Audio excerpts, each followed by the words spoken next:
BCK ബ്ലോഗിലേക്ക് എല്ലാ പ്രിയപ്പെട്ടവർക്കും സ്വാഗതം.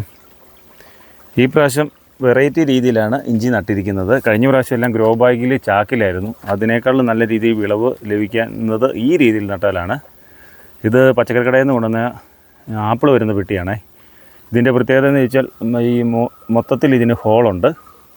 അതുപോലെ തന്നെ നല്ല വിളവ് ലഭിക്കാൻ ഇതാണ് ഏറ്റവും നല്ലത്.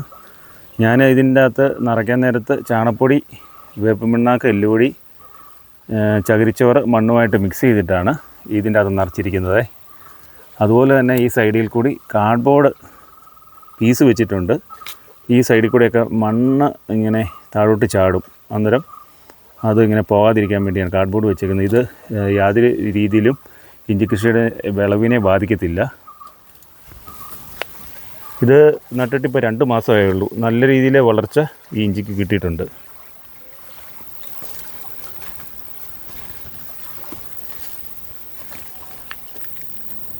ഇത് മൊത്തം ആപ്പിൾ വരുന്ന പെട്ടിക്കകത്ത് തന്നെയാണ് ഈ സൈഡിൽ ഇങ്ങനെ നട്ടിരിക്കുന്നത്.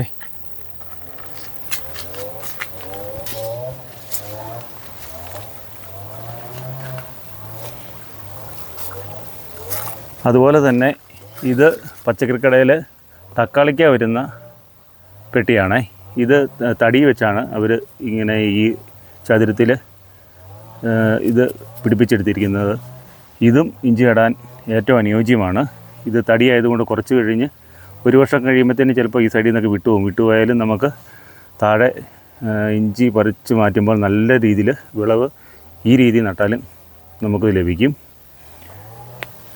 ഈ രീതിയിൽ നിങ്ങളൊക്കെ വീടുകളിൽ സ്ഥലം കുറവുള്ളവർ ടെറസിൻ്റെ മുകളിൽ നല്ല വെയിലടിക്കുന്നിടത്ത് ഇത് വെച്ചാൽ നല്ല വിളവ് കിട്ടുമെന്നുള്ള ഗ്യാരണ്ടി ഞാൻ പറയുകയാണ്.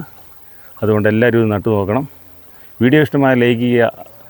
അതുപോലെ തന്നെ ഷെയർ ചെയ്യാൻ മറക്കരുത്, സപ്പോർട്ട് ചെയ്യാനും മറക്കരുത്.